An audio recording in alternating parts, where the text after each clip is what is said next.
Hello all, welcome to your own channel Financer. So ఇది daily video అనమాట. ఈ వీడియోలో కొన్ని ఇంపార్టెంట్ న్యూస్ అండ్ నేను చేసిన ట్రేడ్ గురించి డిస్కస్ చేద్దాము. సో ఇవాళ మార్కెట్ మీరు చూసిన Nifty and bank Nifty 1 minute time frame అనమాట. ఓకే, సో ఫస్ట్ ఒక 2 రెడ్ క్యాన్స్ పడ్డాయి బ్యాంక్ నిఫ్టీలో, చూస్తున్నారు కదా. దాని తర్వాత ఏంటంటే ఇక్కడ సెల్ చేశాను సంవేర్, ఇక్కడ సెల్ చేశాను. 2 రెడ్ క్యాన్స్ పడంగానే ఇక్కడ సెల్ చేశాను. ఎందుకు సెల్ చేశానంటే నిఫ్టీ ఏమో క్లియర్గా బ్రేక్అవుట్ ఇచ్చింది, కానీ బ్యాంక్ నిఫ్టీ ఇక్కడ వరకు ఆగింది. నేనేమనుకున్నా అంటే నిఫ్టీ ఇక్కడ క్లియర్ బ్రేక్అవుట్ ఇచ్చింది కదా, ఇంకా కిందికి వెళ్తుంది నిఫ్టీ, సో బ్యాంక్ నిఫ్టీ కూడా ట్రావెల్ చేస్తుంది అనుకున్నట్టు, కానీ కొద్దిగా ఇక్కడ వరకు ట్రావెల్ అయింది. ఇక్కడ ప్రాఫిట్స్తో ఎగ్జిట్ అయిపోవచ్చు, కానీ ఇంకా నేను ఏమి ఎక్స్పెక్ట్ చేశానంటే ఇంకా కింద పడుతుందేమో. ఇది బ్రేక్అవుట్ ఇచ్చింది కదా, ఈ ఏదైతే బ్లూ లైన్ కనిపిస్తుంది కదా, ఇది స్ట్రాంగ్ సపోర్ట్ లెవెల్ అనమాట. ఓకే, సో ఇది బ్రేక్అవుట్ ఇచ్చింది కదా, ఇంకా కిందికి వెళ్తుందేమో అని నేను అనుకున్నాను అనమాట, నా ఆశ. ఓకే, బట్ వెళ్ళకుండా రివర్స్ అయ్యి సడన్గా పైకి వెళ్ళిపోయింది. ఓకే, సో ఇది 2-way మార్కెట్ అనమాట, 2-way మార్కెట్. ఓకే, సో అందుకే మార్కెట్స్లో ఎప్పుడు తొందరగా ఎగ్జిట్ కావాలి. ఓకే, ఎంట్రీ తొందరగా తీసుకొని తొందరగా ఎగ్జిట్ కావాలి, లేదంటే ఇట్లా సైకలాజిగా సఫర్ అవుతాం మనం. ఇవాళ market 2-way market. 2-way market అంటే ఏంటి, ఒక్కసారి ఎగ్జాంపుల్ ఇచ్చేసాను. సో ఇప్పుడు ఒక జోన్ ఉంది, ఇప్పుడు పైకి వెళ్ళింది. ఓకే, సో ఇది మామూలుగా పైకి వెళ్తున్నట్టు లెక్క కదా, సడన్గా వచ్చి కింద పడిపోతుంది. ఓకే, ఇది 1-way, ఇది 1-way, ఇది 2-way. ఓకే, అంటే 2-way మార్కెట్ అనమాట. మీకు ఇవాళ ఎగ్జాంపుల్ కూడా ఇస్తాను ఇంకా. సో మార్నింగ్ ఇట్లా పడుతూ కిందికి వెళ్తున్నట్టు చూపించింది, కానీ సడన్గా రివర్సే పైకి వెళ్ళిపోయింది. సో 2-way మార్కెట్ అనమాట. 2-way మార్కెట్లో సడన్గా మార్కెట్ రివర్సల్ అవుతుంది. ఎప్పుడు ఎక్కడ ఎందుకు రివర్స్ అవుతుందో దానికి లాజికే ఉండదు మనకి. సో టెక్నికల్ మనం ట్రేడింగ్ చేసేటప్పుడు ఈ టెక్నికల్ అనాలిసిస్లో చూసుకొని జాగ్రత్తగా చేయాలి. ఇక్కడ చూసారా, కింద పడింది, ఇక్కడ నేను తొందరగా ఎగ్జిట్ అవ్వాలి, కానీ ఎగ్జిట్ అవ్వలేదు. ఇంకా బిగ్ ఫాల్ కోసం వెయిట్ చేస్తాను, సడన్గా రివర్సే పైకి వెళ్ళింది.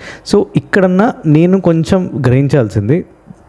ఓకే, నేనేం చేయాలంటే అట్లీస్ట్ ఇక్కడ రివర్స్ అయినాక ఇక్కడ ఎగ్జిట్ అవ్వాల్సింది, ఎగ్జిట్ అవ్వలేదు, ఇక్కడ వరకు వెళ్ళింది కదా, అట్లీస్ట్ ఇక్కడ వరకైనా బ్రేక్అవుట్ ఇచ్చినాక ఇక్కడ అట్లీస్ట్ ఇక్కడ ఈ లెవెల్ చూసారు, ఇక్కడ బ్రేక్అవుట్ ఇచ్చినాక ఇక్కడ పొజిషన్ రివర్స్ చేసుకొని బై చేయాల్సింది. బై చేస్తే ఈ లెవెల్ హిట్ అయిపోయింది, at least no profit no loss అన్న తీసుకొని బయటకు వచ్చేవారు మార్కెట్లో, కానీ లాస్ అయిపోయింది ఇవాళ. సో 2-way మార్కెట్ అంటే అది సడన్గా రివర్స్ అయ్యి పైకి వెళ్తుంది కదా, అప్పుడు మనం పొజిషన్ రివర్స్ చేసుకోవాలి, 80% గుర్తుపెట్టుకోండి. నెక్స్ట్, ట్రంప్ మామ మళ్ళీ మేము బాంబులు వేసేస్తాము ఒమాన్ మీద అన్నారు. ఈ అరబ్ కంట్రీస్ ఏవైతే ఇరాన్కి సపోర్ట్ చేస్తున్నాయో వాటన్నిటినీ ఇష్టం వచ్చినట్టు వార్నింగ్స్ ఇస్తున్నారు. అండ్ ఒమాన్ ఒక అరబ్ కంట్రీ, ఇది ఇరాన్కి సపోర్ట్ ఇస్తుంది.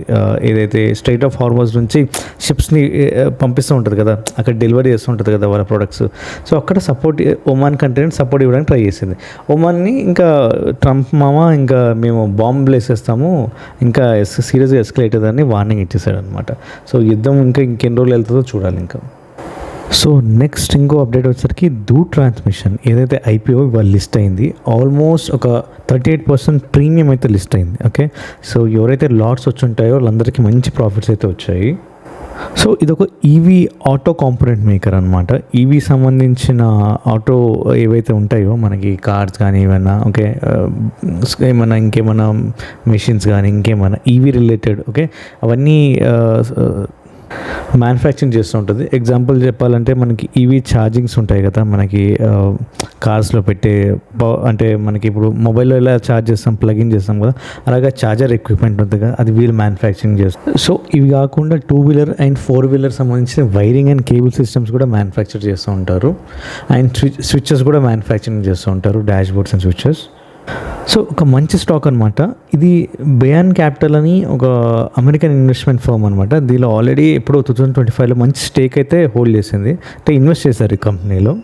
సో ఇవాళైతే మంచి ప్రీమియం అయితే వచ్చిందనమాట, ఎవరైతే లైక్ అప్లై చేశారో వచ్చిన వాళ్ళకి. ఓకే, అండ్ ఇక్కడ ఐపీఓ స్ట్రాటజీ అర్థం చేసుకోండి. ఇప్పుడు ఇవాళ పెరిగింది కదా అని రేపు మనం ఇమీడియట్గా రష్ అయిపోయి మార్కెట్లో కొనాల్సిన అవసరం లేదు, రేపు ఏమి చెప్పలేము, పడొచ్చేమో. ఓకే, ఇక్కడ ఒక స్ట్రాటజీ చూడండి, నేను ఒక ఐపీఓలో మీరు తప్పకుండా ఫాలో అవ్వాల్సిన స్ట్రాటజీ అని నేను చెప్తాను.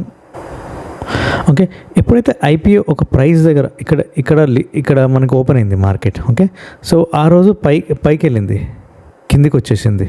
ఓకే, ఎప్పుడైతే కిందికి వచ్చిందో ఫాల్ అయిపోతుంటుంది కదా మార్కెట్, ఇంకా ఈ ఐపీఓ అనుకోనొద్దు మనకి. ఓకే, ఒకవేళ ఐపీఓ ఇక్కడ ఈ ప్రైస్లో లిస్ట్ అండి, ఇక్కడ సమ్వేర్ ఇట్లా పైకి వెళ్ళింది, ఇక్కడికి వచ్చింది అంటిల్ అన్లెస్ ఈ పాయింట్ లిస్ట్ అయిన పాయింట్ బ్రేక్ అవ్వనంత వరకు మనం సేఫే. ఓకే, వన్స్ ఇది బ్రేక్అవుట్ ఇచ్చింది అనుకోండి, ఇక్కడ సెల్ చేయాలి మనం.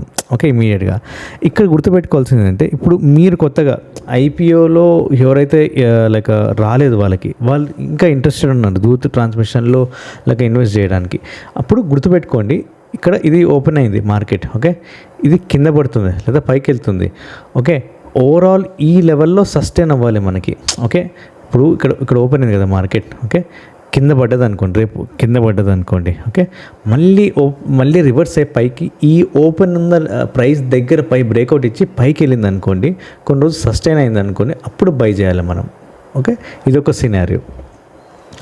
లేదు మళ్ళీ ఇక్కడ ఓపెన్ అయింది, సపోజ్ ప్రైస్ ఇవాళ ఓపెన్ అయింది, రేపు పైకి వెళ్ళింది, కొన్ని రోజులు అయినాక కింద పడే ఛాన్స్ అయితే ఉంది, కానీ ఎప్పుడైతే ఓపెనింగ్ ప్రైస్ వస్తుందో ఇక్కడ సెల్ చేసేయాలి. ఓకే, గుర్తుపెట్టుకోండి. ఓకే, ప్రాఫిట్స్లో మీకు కావాలంటే ఇక్కడే సెల్ చేయొచ్చు. ఓకే, కానీ ఎప్పుడైతే ఇది బ్రేక్అవుట్ ఇచ్చింది, దీని దగ్గరలో ఉన్నామంటే సెల్ చేయడమే. ఓకే, కానీ అన్నిటికన్నా ఉత్తమమైన పద్ధతి ఏదేమంటే, ఓపెనింగ్ ప్రైస్ ఏదైతే ఉందో అది కిందికి రాని పైకి రానియండి, మళ్ళీ రివర్సే పైకి వెళ్తుంది కదా. ఓకే, ఇక్కడ ఇది బెస్ట్ టైం టు బై అనమాట మనకి. ఓకే, సో ఇది ఐపీఓ స్ట్రాటజీ అనమాట, టెక్నికల్ సంబంధించింది. ఓకే, సో ప్రైస్ అనేది క్లోజింగ్ ప్రైస్ కానీ పైన క్లోజ్ అవ్వాలి, అప్పుడే స్ట్రాంగ్ ఉన్నట్టు మనకు మార్కెట్లో. నెక్స్ట్ ఒక ఇంపార్టెంట్ న్యూస్ ఏంటంటే, ఈ వైర్స్ అండ్ కేబుల్స్ ఎవరైతే మ్యానుఫ్యాక్చరింగ్ చేసే కంపెనీస్ ఉంటాయో, అంటే ఈ కాపర్ అండ్ అల్యూమినియం అనేవి యూజ్ చేస్తారు ఈ వైర్స్ అండ్ కేబుల్స్లో. సో వీళ్ళ రెవెన్యూస్ అనేవి ఇంక్రీజ్ అయిపోయాయి. బేసికలీ ఏంటంటే, ఈ కాపర్ అండ్ అల్యూమినియం ప్రైజెస్ అయితే ఇంక్రీజ్ అయిపోయాయి. ఓకే, దీని ఇంక్రీజ్ అవ్వడం వల్ల ఈ కంపెనీలు ఏం చేస్తాయంటే, ఈ wires and cables manufacturing companies okay like cost plus pass through model అనేవి లైక్ యూజ్ చేస్తాయి అనమాట. అంటే ప్రైస్ ఇంక్రీజ్ అవ్వగానే ఇమీడియట్లీ ఆ కాస్ట్ అనేది, ఆ ప్రైస్ అనేది లైక్ కింద కన్జ్యూమర్స్కి పాస్ చేస్తాయి, వాళ్ళ బర్డెన్ తీసుకోరు. ఇదొకటి. అండ్ ఇది కాకుండా ఇన్ఫ్రాస్ట్రక్చర్ డిమాండ్ కూడా బాగా ఇంక్రీజ్ అవుతుంది. సో దీనివల్ల లైక్ రెవెన్యూస్ అనేవి బాగా ఇంక్రీజ్ అయ్యాయి ఈ like wires and cable manufacturing companies. Okay, ఇప్పుడు టప ఒక 5 స్టాక్స్ ఉన్నాయి, ఒక్కసారి మనం టెక్నికల్ అనాలిసిస్ చేసేద్దాం. ఫస్ట్ వచ్చేసరికి పాలిక్యాబ్ స్టాక్ అనమాట. ఇది ఇప్పుడు బై చేయొచ్చా అంటే ఎస్, బై చేసి ఒక డీసెంట్ స్టాక్ అనమాట మనకి. ఓకే, 100 EMA దగ్గర సపోర్ట్ తీసుకుంది, లాంగ్ టర్మ్ తీసుకొని పెట్టుకోవచ్చు. నెక్స్ట్ స్టాక్ వచ్చేసరికి ఈ ఆర్ఆర్ క్యాబిల్ అనమాట. ఇది ఒక 54% రెవెన్యూ అయితే ఇంక్రీజ్ అయింది.